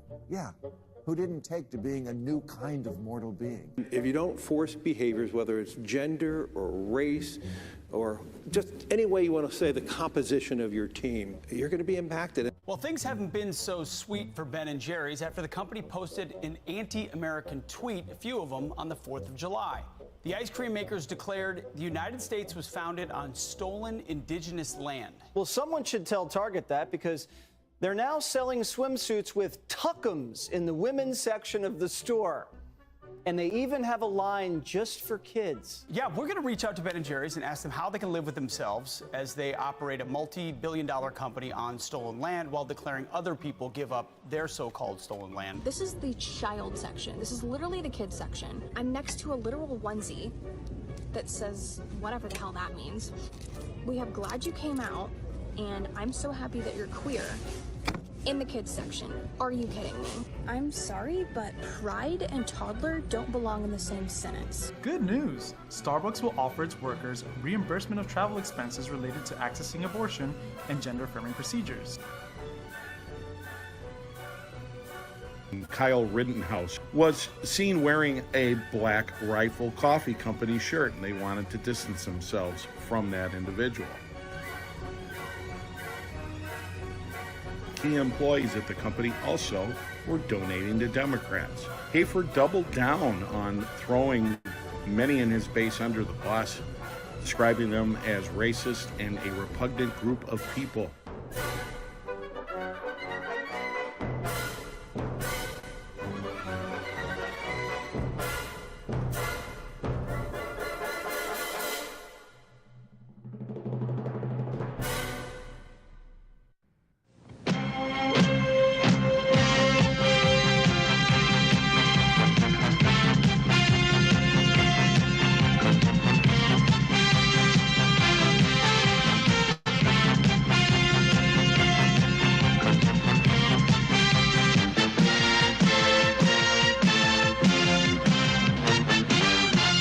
Hey, Liberty lovers, stop scrolling, because if you're tired of the same old news, then I've got just the wake-up call for you. I want to thank you for tuning in to Culturama, and I know that you're enjoying every minute of it. Join us at rumble.com/AP4Liberty. The Wake Up America show is Mondays through Fridays, 7 to 9 a.m. Central Time. It's a great way to start your day. Coffee's optional, but waking up is mandatory. Remember, at Wake Up America, we'll keep you sharp, we'll keep you laughing, most of all, we'll keep you free. I'll see you in the morning.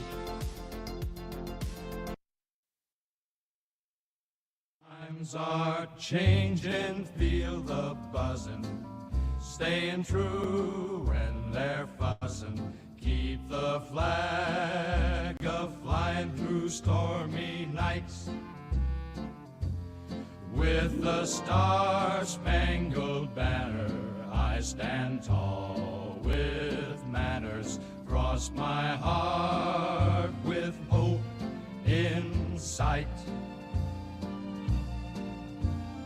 Here comes freedom in the land of hope and free, with liberty. Stick to values in the trends. Families gather, let's defend. Hold the line, keep the bond alive. Truth in our vision, in God we make decisions for our dream. Through thrive and strive. Here comes freedom in the land of hope.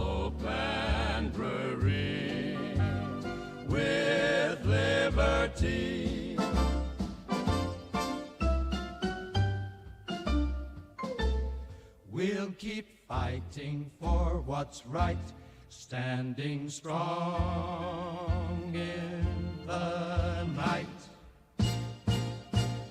Here comes freedom in the land of hope and bravery, with liberty.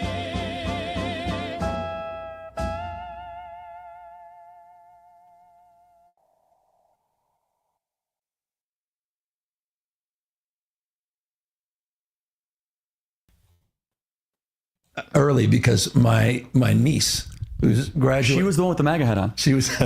By the way, I do have to watch, but she was down there and she was like, she said, You never know. These kids are going to the right. I'm aware. She said, this crowd's crazy. The point. Is there, wait, I'm sorry. This is a short. So this is something that Gavin Newsom, or at least his production team, decided to like specifically highlight. So far, Charlie Kirk has made 3 jabs at him, and all he's done is laugh. The left isn't too happy about what Gavin Newsom is doing, everyone. This is, of course, Avash, also known as Irish Laddie, I believe, online. That goes a ways back. But he is a big-time leftist streamer. I would say that next to Hassan Piker and perhaps Destiny, he is one of the top bigger ones that does affect the viewpoints and the culture of the ever-changing progressive movement online and in online spaces. So this is a pretty big deal coming from him, I would say. And this is his commentary on Gavin Newsom having Charlie Kirk on his so-called podcast. And so I just wanted to highlight some of the things that he's saying, but more importantly, what Gavin Newsom's strategy is here, because perhaps he's thinking that he can move a little bit more towards the center and gain more of a following, you know, before his big run. And it looks like leftists aren't falling for it. So let's just listen from the horse's mouth itself, shall we? This is like a curated highlight. Which is, you are making a damn dent. Thank you. I'm kidding. But I know, but I appreciate that. I mean, it's the reason you're here, because I think people need to understand your success, your influence. It's a humiliation ritual. Yeah, it really is. Is there any point we're watching this? This is just rage bait. I mean, it's the governor of California and one of the presidential prospects in 2028, assuming we still have anything even remotely resembling a democracy at that point. It's bipartisan. It's not even bipartisanship. Charlie Kirk isn't a politician. He's an out and about fascist influencer. Like, there's no... Also, he calls mainstream conservatives fascists, by the way. There was another clip that floated around him basically calling people that voted for Trump subhuman and I suppose worthy of violence, which, you know, given the Tesla situation, isn't the best, let's just say, optics. We did an optic check on this one, fellas. Oh, he had Steve Bannon on. There's absolutely no reason to have him on. This isn't even like a platforming Nazi. That logic at this point. The Nazis are already in government, okay? It's not even about like the platforming Nazis thing. It's that Gavin Newsom, like in the tone of this conversation. Like, I thought everyone talked about Gavin Newsom like he was some kind of attack dog against Republicans. Like, oh, yeah, he might hate homeless people, and yeah, he might be like a bad leader, and yeah, he might shoot down like left-leaning bills that come through the legislature in California. But don't worry, guys, because he's like a goddamn warrior against Republicans. And you can really see it here, too. You can really see it here. It's what you've been up to and the fact that you're on these college campus tours. And to your point, man, you just open up. I mean, so that's just a little bit of a taste of what the progressives are saying. I see APOC in the chat. Hello, APOC. Welcome to the chat, saying that he wants violence. Okay. We also, JJ wrote that Avash is a Marxist. And yes, he calls himself, I think he calls himself a sock dem. I'm not sure. Last I checked. Or a libertarian leftist. I think at least that's what he posits himself, but for all intents and purposes, he might as well be a Marxist. So I agree with you, JJ. So anyways, this is, I would say, once again, a good animating voice for a lot of the youth that is, especially the male youth, getting involved in progressive politics through online. He's sort of like the pipeline for that. Initially Destiny was, but now I would say Vosh is, although libertarian Marxist, perhaps JJ is what he calls himself. But anyways, I thought that was interesting because I was a little bit skeptical about what Newsom was doing and what his strategy is. And it doesn't look like the left really has a strategy. I thought, maybe with Charlie Kirk bringing Cenk on, Cenk Uygur of the Young Turks, and platforming Cenk at America Fest, maybe there's something to, talk about there. Maybe there is sort of like a meeting of the minds, so to speak, more of a collaboration effort or a collaborative effort between people of both parties, but more so to collaborate on the basis that we should have or aim towards a more populist movement. Whereas, I see Gavin Newsom probably trying the same thing with Charlie Kirk, seeing how Charlie Kirk did platform Cenk and thinking that he could probably do the same. You pat our back, we'll pat yours, and brought Charlie on his podcast, but it doesn't look like leftists are all that into it. Who would have guessed that the party of purity testing wouldn't like Newsom's strategy here, or had issues with Cenk going to Turning Point USA's event? We also have $1 from Entropy Nomad. Thank you, Entropy. You wrote, Daniela, I sent a few things about land ownership to you on X. Something for another day. You need to use the land to appreciate it. Very well put, Entropy Nomad. I will check it out. I will see what I can do. Maybe I'll mention it. I only have limited time in this stream, so maybe I'll mention it next stream. I'm sure that this issue and the housing issue will come back up, but thank you for the $1. And also, you guys, let's bring up those donations in. We are at rookie numbers stage because I want Nelson65 to see Leo, and I want all of you guys to see Leo. But Nelson65, if we don't get in that remaining $45, I don't know. We only have 20 minutes left of this show, but we have this article: Gavin Newsom's favorability plummets after Cali. Gov accused of pandering to MAGA. Let's quickly skim this article together. California Governor Gavin Newsom started a new podcast where he interviews conservative guests in an effort to reach across the aisle. Democrat Governor of California, I like how they say this before every time they mention Gavin Newsom. Democrat Governor of California Gavin Newsom's favorability has dramatically dropped since starting this podcast, speaking with controversial conservative figures. Earlier in the month, calling Charlie Kirk controversial is a bit of a stretch, but okay. Earlier this month, the Democrat launched his podcast, This is Gavin Newsom podcast. I'm not going to say the B word. Boomer. The word is boomer. But what an absolutely creative title that is. This is Gavin Newsom podcast. This is the Gavin Newsom podcast. Just this is Gavin Newsom podcast. In an effort to reach across the aisle, he interviewed people like Charlie Kirk, Steve Bannon, and I'm sure a lot more moving forward. I'm sure he'll get a little Crowder in there as well, Maybe a bit of Dan Bongino. Maybe Daniela Pensack, if he really wants to reach across the aisle. Reactions to his podcast conducted by California's Capital Weekly saw his favorability among liberals sharply decline from 46% to 30%, with his net favorability dropping from +4 to -6 in a stunning downward trend. My goodness, what is going on with Democrats and what is going on with Gavin Newsom? I think it is an issue of fairness. I completely agree with you on that. It is an issue of fairness. It is deeply unfair, Newsom said in his debut episode. He added, I am not wrestling with the fairness issue. I totally agree with you. So clearly we see him kind of like stretching across the aisle multiple times here. There's Charlie Kirk thumbs up, giving us a thumbs up there. Newsom's drop in popularity comes at the Democratic Party as a whole sees a sharp favorability decline in the devastating wake of Donald Trump's 2024 election win. Devastating indeed, at least for them. The overall American public's favorability rating of the Democrat Party is currently at 29%, a record low that hasn't been recorded since 1992, according to a CNN poll. Okay. So big things are changing for the liberals, and they're not doing so hot.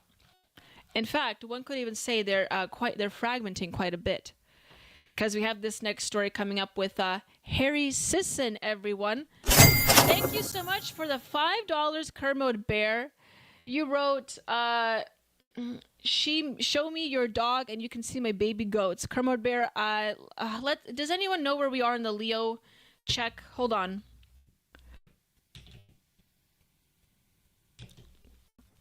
I don't know if we're at $70 yet. I really do hope so, because I do want to bring out the Unleash the Beast segment, you guys. You guys haven't seen Leo in quite a while. How do you even know he's still with us, everyone? Okay? You want me to prove Leo's longevity? Donate to the stream and I'll show you that he has not in fact been sold to. I'm not making that joke, never mind. This is happens when you get to I was gonna make a bad joke about eating dogs. I'll have you know I donate to charities that prevent the dog the market of the dog meat market, so to speak, I think is what they call it. So I donate to at least 4 separate charities to that. So I shouldn't be making sensitive jokes about consuming dogs. My apologies. Proof of life. Thank you, Fiery Waco. Proof of life. This is something that conservatives are quite familiar with, making conversations for the proof of life. So this is one that you guys can speak to as well. We need $39 more. Thank you, Nelson65, for the count. We need $39 more to get Leo out. But, if not, sorry, we're just going to have to wait till next stream, everyone. We're going to have to wait till next stream. It's a shame as well because I do, usually stream longer on Tuesdays. But today, Austin Peterson has his gaming stream. So, I'm going to have to cut it short at the next 20 minutes here for his gaming stream for premium members only. But if you guys do like gaming streams, if you're a fan, I also game on Saturdays as well. I will be gaming the Cuphead DLC this Saturday, if that's something you guys are into. No pressure, although it's very much suggested you watch my gaming streams. And then I'll look into getting or playing Civilization per JJ's orders in the chat here. $5 from Barney Styles. Dogs are friends, not food. I agree, Barney Styles. You couldn't pay me to eat a dog. You couldn't force me to eat a dog. I would never do such a thing. So we have $10 from Row House. Thank you so much, Row House. That means we're at $25 or $24 now at the Leo the Beast. But the Leo the Beast meter. But you wrote, how close are we to the dog goal? We just need $25 more, Row House. Or 24. Thank you, Nelson. $24 more and we shall unleash the beast and let him out of his cave. Yes, Row House. We still have about 20 minutes left until I have to leave for the gaming stream. For AP's gaming stream. For premium members only. So if anyone is willing to shill out a little bit of cash, I will be bringing my dog out. But meanwhile, as we wait for that, I do have this other story I wanted to cover with you guys. Where is this stream deck is quite something else. Harry Sisson has seen brighter days, everybody. Harry Sisson, for those that don't know, little leftist, the newest, how would I put this? I don't want to call him a twink because he's not gay, but he is a leftist debater, a master debater, one may say, and he is, he's like the,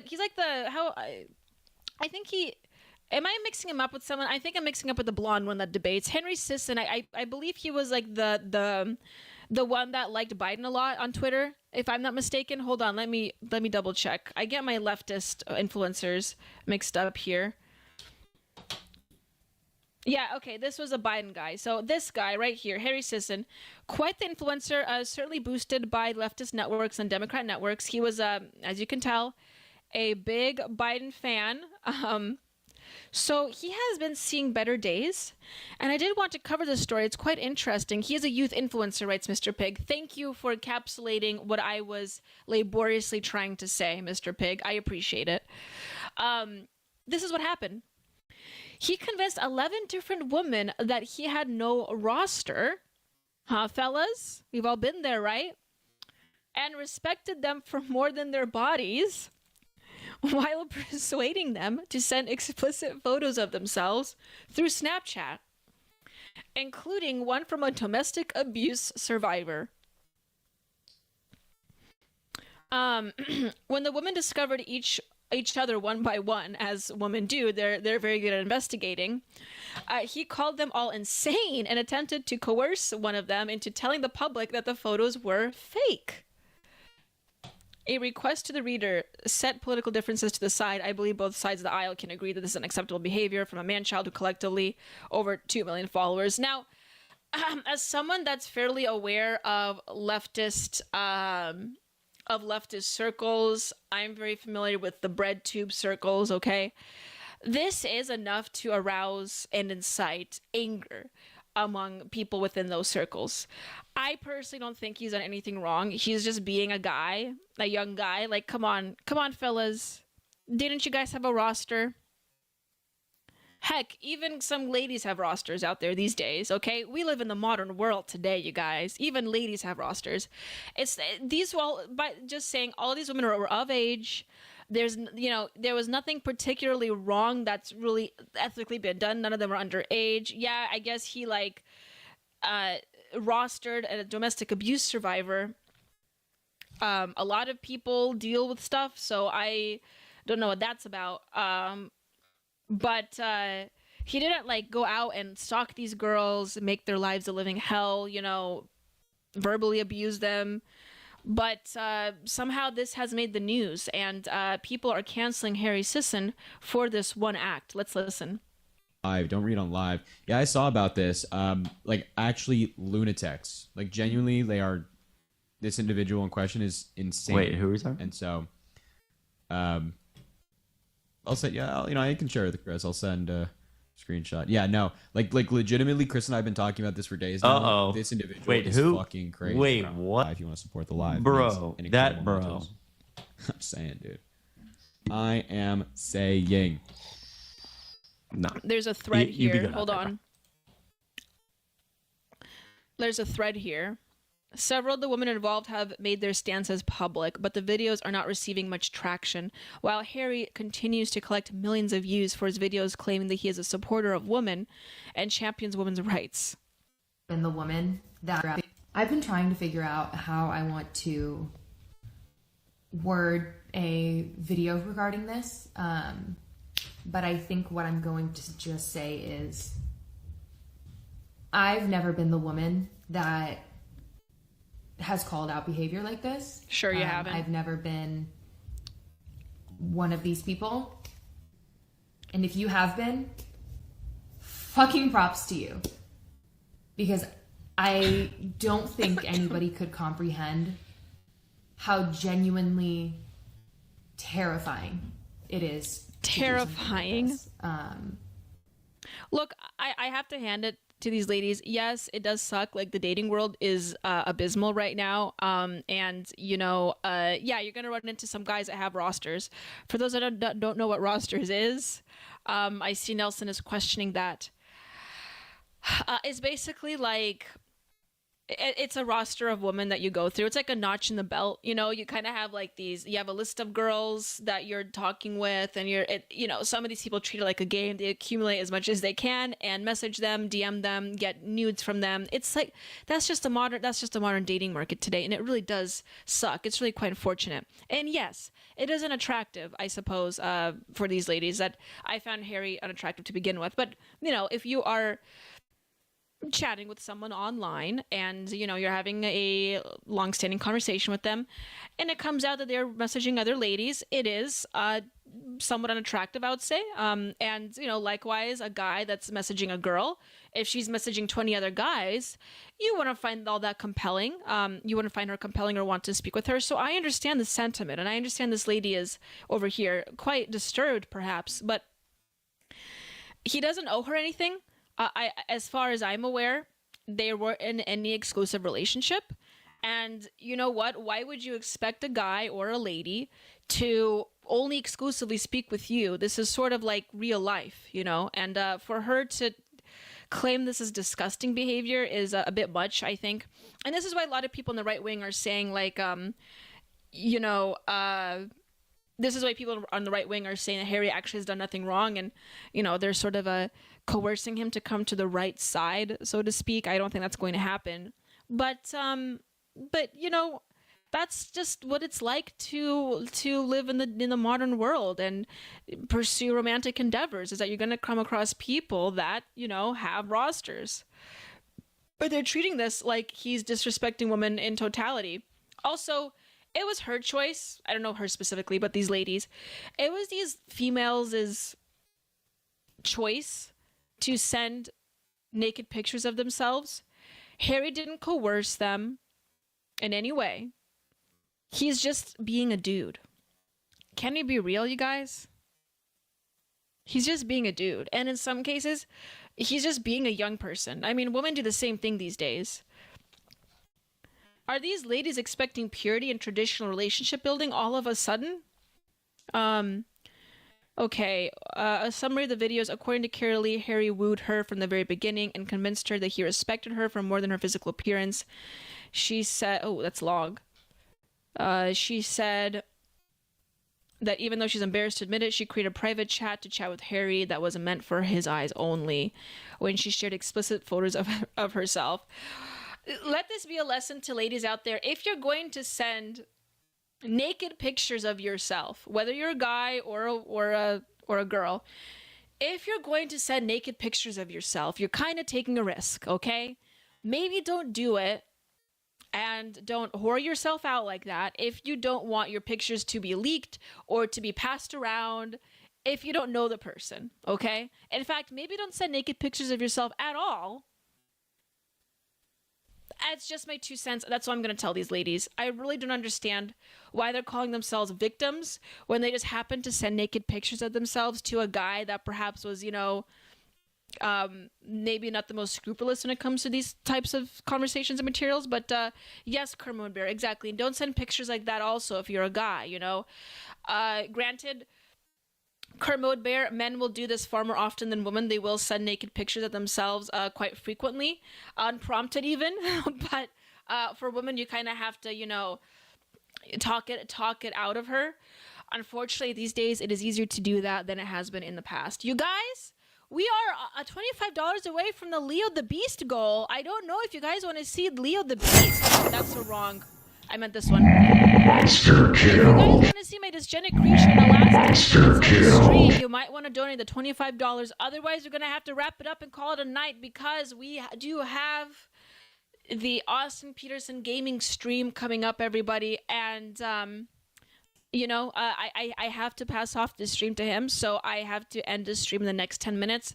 So if you guys want to see Leo in the last 10 minutes, now is your chance to donate the $25 so we can hit that $70 mark to unleash the beast. Otherwise, I will just be covering more stories for the last 10 minutes for you guys. Unless you guys want me to cover another like specific story, or, you know, pass out some ideas here, maybe ways that I could better the stream. If you guys want a special particular segment, now is your chance to let me know. Or you could always just send in a chat and have me do that as well. I'd rather see Leo than someone playing video games, said Nelson65. Nelson65, that's savage.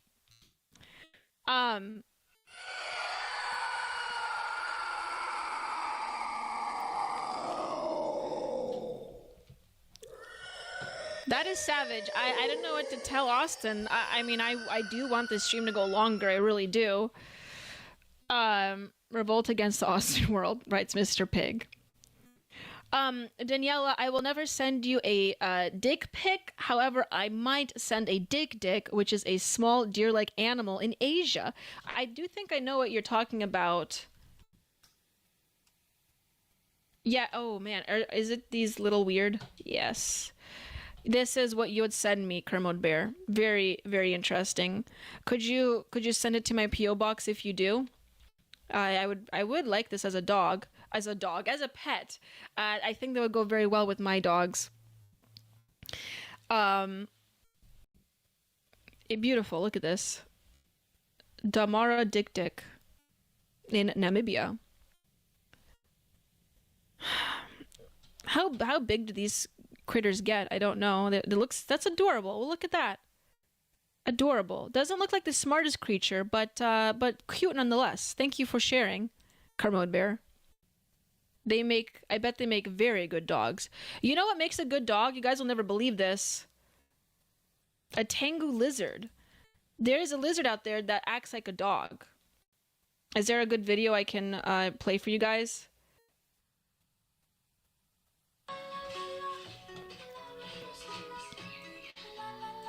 Oh, you guys can't see. I'm so stupid. I'm sorry. I'm sorry. I'm such a retard. I'm sorry, you guys. This was a dick. Can you see that now? There you go. This is what Kermode Bear was talking about, this little creature. It doesn't look very smart, is what I said. But I was going to play this video for you guys of the Tengu lizard. Thank you for letting me know that you guys couldn't see.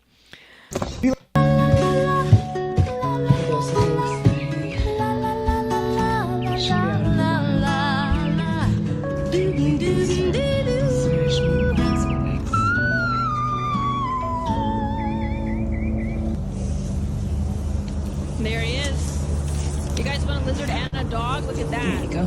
These guys do act like dogs. I always wanted a Tengu lizard. Let me see if I can find a video of them acting like a dog, though, because... Oh, I made a meal for him. Acting like dog.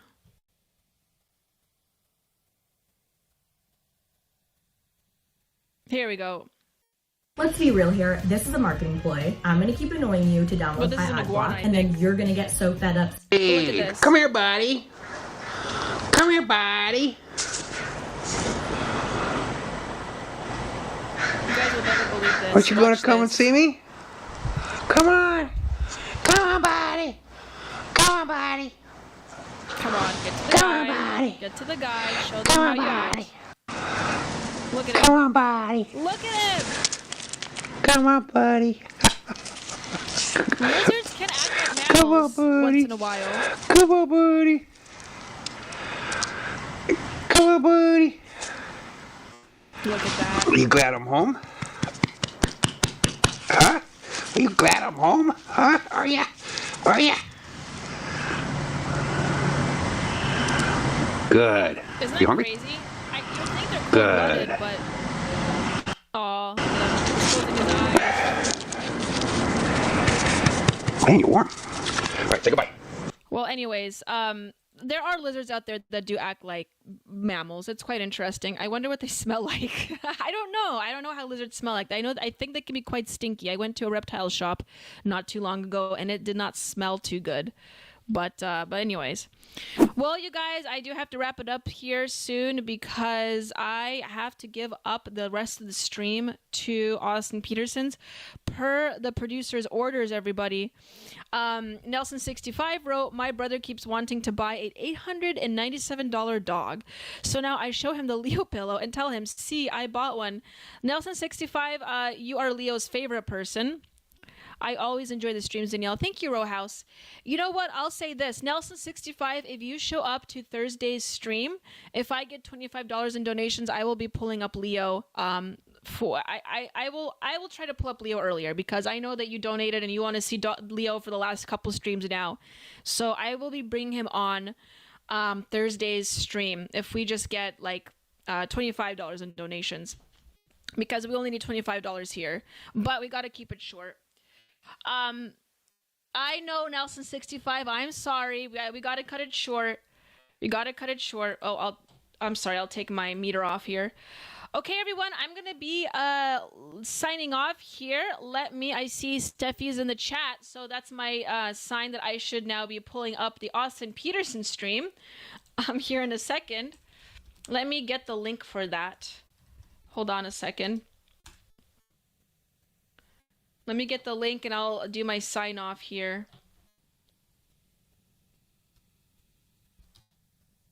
Are you playing the same game Saturday? I am playing Row House. I'm going to be playing the DLC, the Cuphead DLC, and then I will cover news in the middle of that as well. Okay, there's the link. All right, I got the link. There's a link, everyone. Let me do my little outro. Hold on, I got to do my little outro here. Oh, right, here we are. No Leo, no peace. No Leo, no peace, indeed. Okay, Nelson65, show up at the next stream, and we'll get Leo out for you, okay? Okay, everyone. I want to thank you for joining today in the wonderful Culturama stream. I will be interviewing a special guest on Thursday. I will be bringing Leo out on Thursday as well. And I hope you have a good rest of your evening. I want to see you guys Thursday. We're going to have a real fun time. But in the meantime, let's reclaim the zeitgeist together. Let's protect ourselves, love ourselves, and cling close to our guns, everybody. I hope you have a good rest of your evening. And I will see you all on Thursday. Have a great evening. And I'll see you over, actually, at the AP for Liberty stream as well. Let me get my transition here. All right, you guys. God bless and good night. With a flagpole planted firm, golden dreams that won't decay, marching proudly through the day.